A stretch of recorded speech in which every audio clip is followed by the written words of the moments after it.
options. Money is portable power. Without money, you can feed people. Without money, you can change things. Without money, you can start a company. Without money, you can do things for your family. Without money, you can go where the f you want, when you want, where you want, how you want. Great tool. But that's all it is a tool.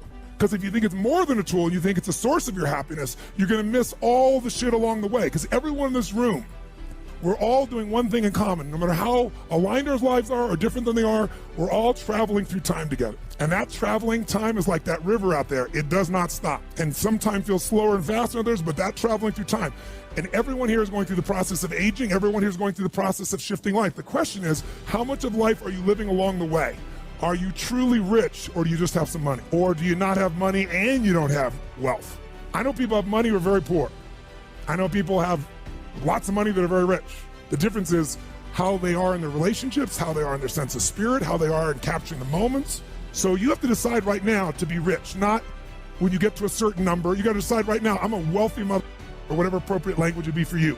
But when you operate from you're already beyond, you're not trying to get beyond the scarcity. If you're always operating in scarcity, I got to try to get somewhere, that's bullshit. I'm here, and there's the mountain I'm taking next. That's very different than I'm going to try to get to that place when I can finally be enough, certain enough, happy enough, free enough, excited enough. And the truth is, when most of the things you get to where they are, it's nothing like you thought it was going to be. Who's achieved some huge goal? You got it, you're excited, and then for how long?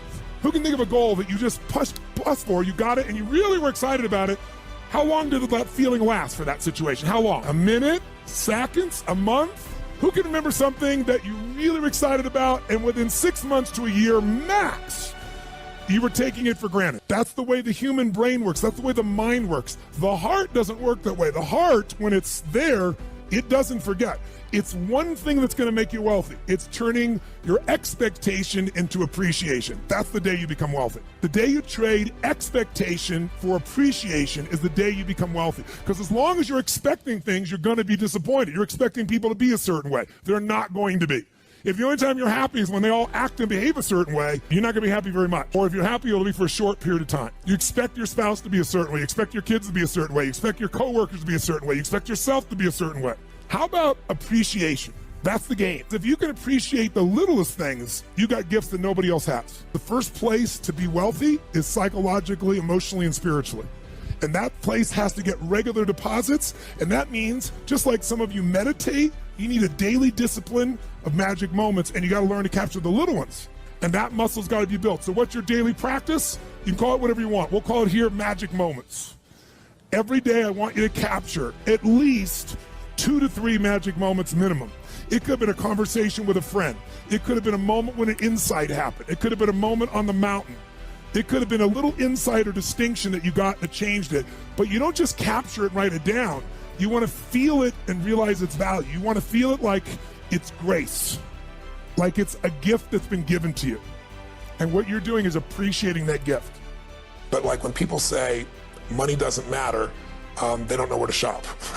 And what I mean is they don't know what to shop for and who to shop for, because all the research shows something interesting. If you make twice as much money, you're making $25,000 a year and you make 50, people think it'll double their level of enjoyment of life or happiness. And on average, it improves 9%, which is mind-boggling. There's the initial excitement, and it's 9% better statistically. Lots of studies have shown once you make $75,000 a year, making more money you like, but it doesn't truly change your happiness in a sustainable way once you make basically a middle-class salary. People make more might argue about that with them, but that's what the studies show. But what the studies now show is how you spend money. $5 a day spent right will bring you more joy than $10,000 spent poorly. And what does that mean? I can give you dozens, I'll give you 3. Number 1, if you spend money on things, you limit your level of happiness. If you spend the money on experiences, it creates a generative effect in your body emotionally, and they can measure the level of fulfillment and happiness you have just by the purchases you make, and they've done it scientifically all the way down to how it changes your biochemistry down to the changes in your saliva and the hormones. That's where the research comes. It's not somebody airy-fairy saying, well, if you have experiences, it'll be better. Second one, when you spend money on things that give you time and take away drudgery, if you can get somebody else that you pay and they are employed and they now scrub the floor or they clean the toilet and they have an income and they're happy and you're freed up to do something you're more passionate about in business or life, The level of happiness grows geometric. But the one that creates the greatest happiness is the one that sounds trite, but it's biochemically accurate. And that is investing in others, which simply means giving your money away. It's mind-boggling. And they show you time out, they show you with little numbers, like, you know, buying a cup of coffee for a stranger and what it does and how long the happiness does versus you buy the coffee for yourself versus you buy it for a friend. And I've got the studies in here, it's fascinating. But what I can tell you from my own life experience, like the people that I know that are the happiest on earth are not the people with the most money. I know I got a lot of clients, as you well know, that are billionaire clients, and a lot of them come to me because they want me to do something with their business, but invariably I'll see there's something going on with them too that makes them unhappy. It doesn't matter how much money they have. There's people with $1 billion and they still live in scarcity. It doesn't matter how much money they have, right? By the way, I asked that question of everyone I interviewed. I said, does financial pressure ever go away? 85% said no. I'm juiced about people seeing how they can use the money that makes joy happen. Like, I love to do things where it's a total surprise. I remember when I had very little money, I was just getting started. I grew up in a very tough environment, and my mom always loved the ocean, and we lived in the San Gabriel Valley of LA where they had smog alerts and you couldn't go outside for a couple of days. It was horrible. And I called my mom up and I said, this is early in my career, and I said, come meet me in Huntington Beach. There's a condo I'm considering getting on the beach. I'm considering living on the beach, Mom, but I want your feedback, what you think. So she drives down to meet me. I'll never forget, I just looked around, she goes, oh my God, smell the air, it's so fresh, and this is the dream, to live on the beach, and my son's gonna live on the beach. And I showed her the condo, and she's like, oh my God, this is incredible. And I said, you sure, do you really think it'd be worth it? She goes, I don't care what it costs. She said, if you can get in, you get this. And I said, you feel that strong? She said, yeah. And then I said, it's yours. You don't get that by buying something for yourself. Yeah. You don't get that by, earning a bunch of money. It's beautiful to have those choices. That's what mastering money's about. Yeah. You either master it or it masters you, baby. Yeah. And if you master it, you can learn, grow, and you can give. And money isn't everything, because you have a lot of money and still be a selfish bastard. I mean, money just makes you more of what you are. If you're really selfish, you got more to be selfish with. If you're really giving, you can have more that you can give with. And so I feel privileged at this stage in my life to have found a way to do what I love, which is to light people up and bring them breakthroughs and bring them answers in their body, their emotions, their relationships, all these areas, but also in their financial area as well. And when you're able to do it in all those areas, life's pretty cool. If you just do it in the money area, it's not enough. I mean, richest man in the graveyard is not gonna do you any good. I can remember I know the day I became wealthy, because I was thinking towards the end of the book, what was the day that I became a wealthy man? And I was broke.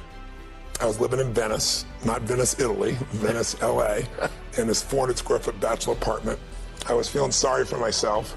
I was mad at the world. I was mad at a friend of mine that I loaned, $1,000 to, and he didn't pay me back, and he wouldn't return my phone calls because I was broke. I mean, I was down to, I don't know, 23, 24 bucks, something like that, some change. No prospects. I'm like, how am I gonna eat? How am I gonna survive? I'm gonna pay my rent. I was already behind my rent by 30 days. And when I was 17, my mom kicked my dad out. He went back east and kicked me out, and I survived by scrapping up enough money each day and then going to the smorgasbord and like loading up for the winter, just eating all I could to make it last a day or two. And I thought, okay, that's what I'm gonna do. And I walked, because I didn't want to take my car into the gas or pay for parking. Didn't have that kind of money. And I walked, it was 3-4 miles from Venice to this place in Marina Del Rey. It's still there. And it's called El Torito. It's this little Mexican restaurant that's on the water where all the, the amazing yachts are. And I thought, I'm gonna go there and I'm gonna absorb this abundance environment because I'm so scarce. And I'm gonna eat all I can possibly eat for $5.95. And I went in and I loaded up for winter and I ate all the stuff, and I'm looking out there, and it was a beautiful day and it was gorgeous. And so I got up to go pay, and as I got to go pay, in the front door walks this little boy, probably 8 years old, and 7, 8 years old.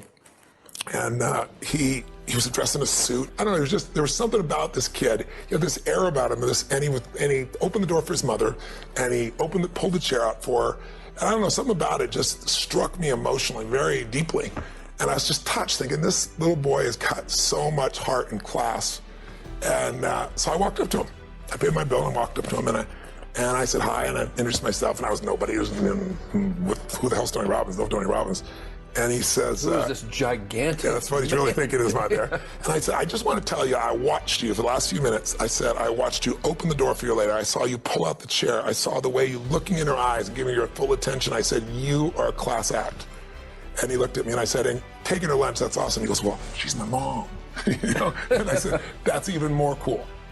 And they said, well, I'm not taking a lunch because I don't have a job yet. You know, I'm 8. You know, and I said, I looked at him, I said, yes, you are. And I didn't have any plan. I just reached in my pocket, took all the money I had in the world. It was like $19 and some change, whatever was left after that. And I just sat down in front of him in front of the table. And he looked up at me, his eyes got big as garbage can covers. He goes, what's that? And he smiled. I said, that's yours. He goes, I can't take that. And I said, yes, you can. He said, how come? I said, because I'm bigger than you are. Turned, I didn't even look at his mom. I wasn't doing it for attention. And I walked out that door. And I didn't walk out that door. I flew out of that door, man. I had no car, walking home, you know, I just felt like so alive. I felt so free. And I should have been scared shitless. I got no money. I don't know where I'm gonna feed myself. You gave away last minute. There wasn't an ounce of fear in me. It was like in that moment, scarcity died. It just died. It was out of my life. And I went home that night, and I have no clue what I was going to do. But I was like excited and inspired, and I started writing out this plan. And I thought, well, people fast all the time. I can fast for 4 or 5 days. You know, it's probably good for me. Meal. You know, I can eat it after that meal. And I got this little plan in my head, and I'm going to work it out. And I woke up the next morning, and I had no fear in me. And I'm going to go work my plan. And the old snail mail arrived, and there I get this old envelope in the old days. Right, tear the thing open, and it's a check from the guy who wouldn't even return my phone call, for more than $1,000, there's some interest in. And, you know, $1,200 in those days would cover my butt for 2 weeks to a month, right? You know, it was like, and I started to cry. And I'll never forget, I think to myself, what does this mean? And I decided that that meant that I was being rewarded for doing what's right.